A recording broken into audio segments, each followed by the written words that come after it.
Hey everybody, welcome to another episode of Memes of the Week. The best thing you can do for this channel is spank that like button to help this video reach a wider audience. But before I get on with the memes, first a word from today's sponsor, me the Sandman. If you want to get your hands on this Thought Tears mug, then visit my Teespring store down in the description. You can also get your hands on the Cure for Feminism t-shirt and classic tank top. If someone doesn't like it, then you can ask them if they're being Islamophobic. I also have a Sandman t-shirt, and 25% of the sales proceeds go to the artist, as well as the classic Sandman sticker and mug. You can also get the entire Sandman collection through digital download or USB key if you want through email. Those are the sound files for the first 5 seasons of my channel, so you can have those to take on the go. Each season is $15 US. Finally, you can also talk to me via one-on-one coaching through Skype for only $45 an hour. My contact email and Teespring shop are the first links down in the description. And now on with the memes. Number 1 Al Pacino now has to pay $30,000 a month in child support to his ex-girlfriend. He's another idiot that didn't pull out. Maybe he fell for this gold digger because of dementia or something. Noor Alfalfa, his ex-girlfriend, is also linked to Mick Jagger and Clint Eastwood, saying that she's drawn to their wisdom. I wonder who's next because here she is with Bill Maher. She just needs a couple more celebrity simps and she'll get $100,000 a month.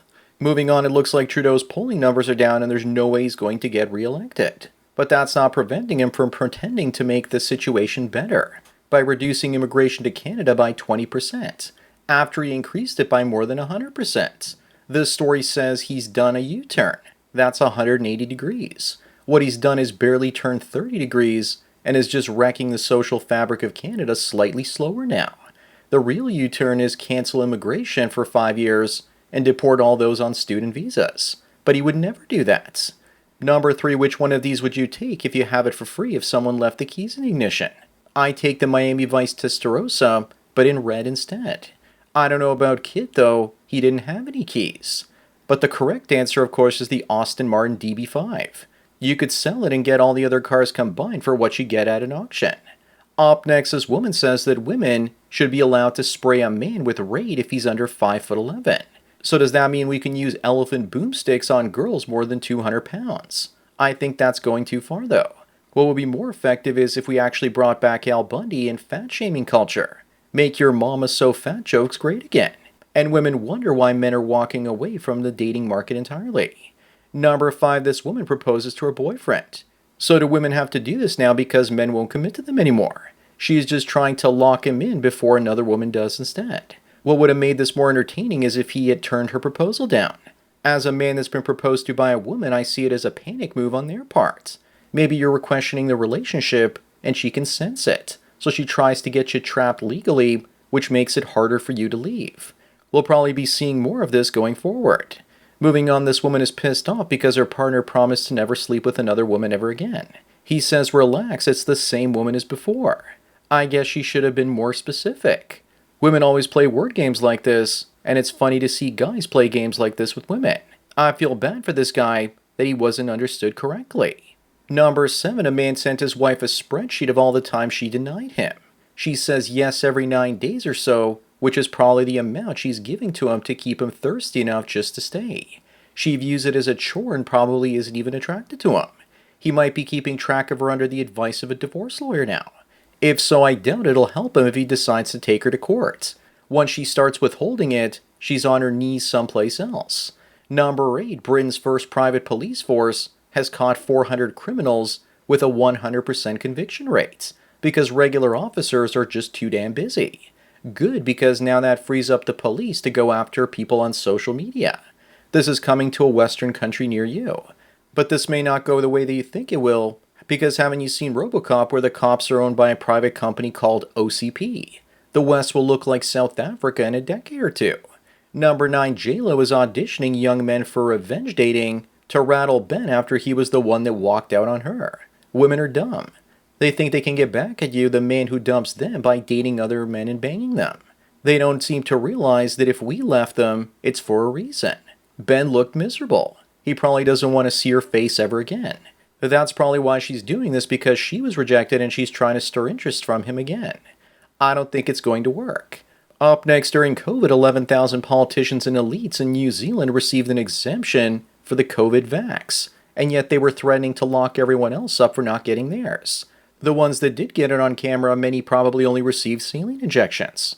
It's always rules for thee, but not for me. They should be tried for crimes against humanity, but you know they never will. It was a humiliation ritual more than anything else, it seems. Number 11, here's the dual female mating strategy. The F-boy versus the cuck boy. One is for money and attention. The other is for sex and reproduction. This is why you never date or marry single mothers, because she needs someone to pay to raise Chad's baby. And if you're a good-looking provider, then she might give you a child of your own as an anchor baby to make sure you aren't going anywhere and will always be by your side providing plow horse services. Moving on, this woman says, we men are lucky that women only want equality and not revenge.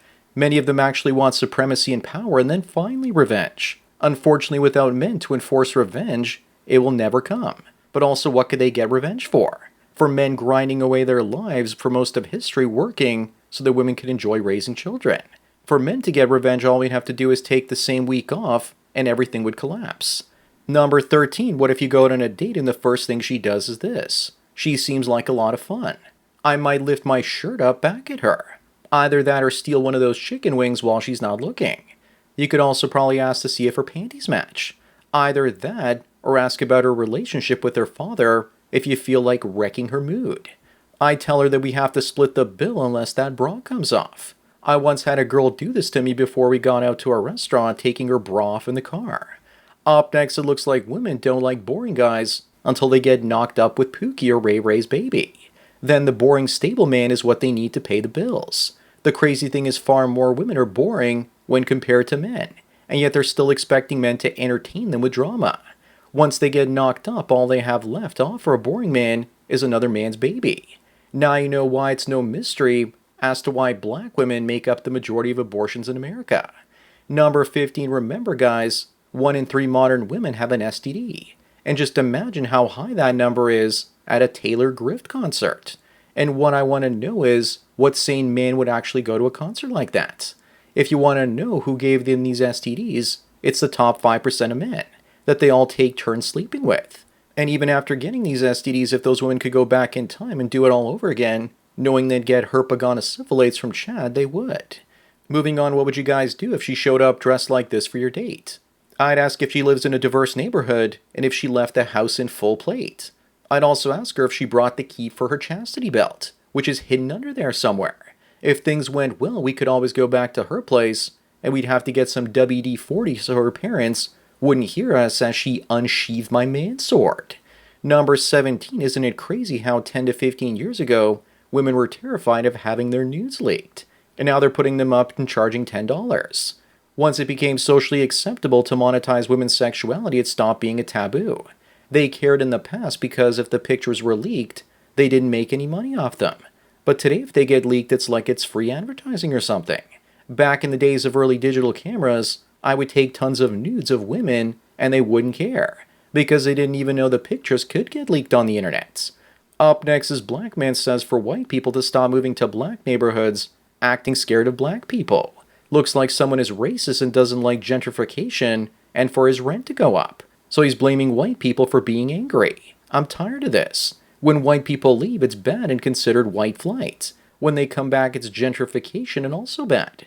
Is this picture true or is it just racist? Number 19, this cowboy says that trans women are better lovers than biological women, and that being with her doesn't make him gay. Who is this guy trying to convince if it isn't himself? But he's right. It doesn't make him gay because he already was. The better question to ask is, if dating feminine trans women makes you gay, then what do you call dating modern masculine women? If you're not repulsed by that as well, then there's no hope for you. Moving on, Matt is absolutely brilliant, saying that after 16 years of marriage, his wife finally found out that he hoovered up 100 plus schlongs and wonders if she's overreacting. Women will have a 50 to 100 notch counts of schlongs, and they will say it's no big deal, and then men are just overreacting. But tell them that you have a notch count just as high as theirs, and they'll freak out and overreact. Are we also sure he was only suckling?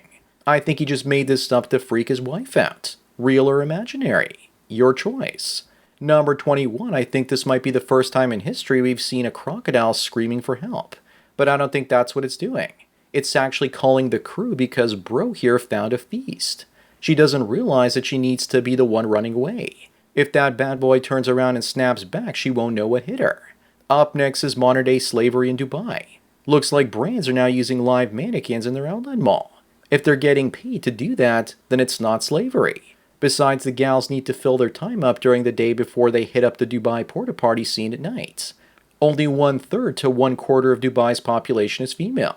Could that be the reason why it's so prosperous? Number 23, someone asks if this is true that no woman leaves a man because he's broke, that women leave a man when they're disrespected and unloved. How do you explain when many guys say the day they lost their jobs, the woman was gone? Also, if this isn't true, then where does the phrase, "I don't date broke men" come from? The statement is true if it's reversed. Men leave women when we're disrespected, undervalued, and unloved. This is projection from women.